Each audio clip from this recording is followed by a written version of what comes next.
Hello everyone, good afternoon সবাইকে। Welcome back to our new video টিনারো sweetie. তো অনেকে কিন্তু আমাকে ফেসবুকে কমেন্ট করছিলে যে এখন ভিডিও কেন বানাচ্ছ না, বেশি ভিডিও দেখছি না তোমার। অ্যাকচুয়ালি আমার দিভাইয়ের এক্সাম ছিল আর প্লাস আমারও এক্সাম ছিল, সেই জন্য আর কি ভিডিও ঠিকঠাক মতো শ্যুট করতে পারছিলাম না। তো আজকে ভাবলাম চলো একটা ভিডিও শ্যুট করেই ফেলি। তো আমি আর আমার দিভাই মা চলে আসছিলাম আমরা বাজারে মাছ নেওয়ার জন্য। তো এখানে দেখতে পাচ্ছ কান্দুলি মাছ নিয়ে নিয়েছিলাম। এটাকে কিন্তু অনেকে কাংলা মাছও বলো। তো যাই হোক, কে কী নামে চিনো কমেন্টে একটু জানিয়ে। তো দেখো এবার হচ্ছে গিয়ে মাছগুলোকে কাটাকুটি করে একদম ধোয়া টোয়া কমপ্লিট। তো নুন হলুদ দিয়ে মাছগুলোকে মাখানো হবে। তো চলো, এখানে দিয়ে দিল প্রথমেই দিভাই স্বাদ মতো নুন, তারপর দিয়ে দিল হলুদ।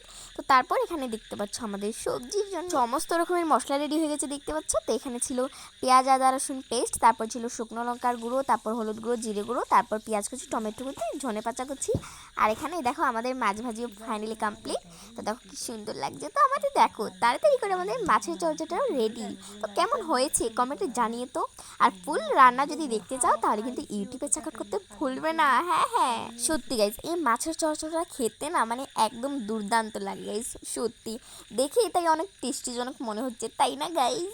এবার হচ্ছে কি আমরা খাওয়া দাওয়া কমপ্লিট করবো। তো চল আজকের মতো ভিডিওটা এখানে শেষ করছি। নেক্সট ভিডিও তোমাদের সাথে আবার দেখা হচ্ছে। বাই।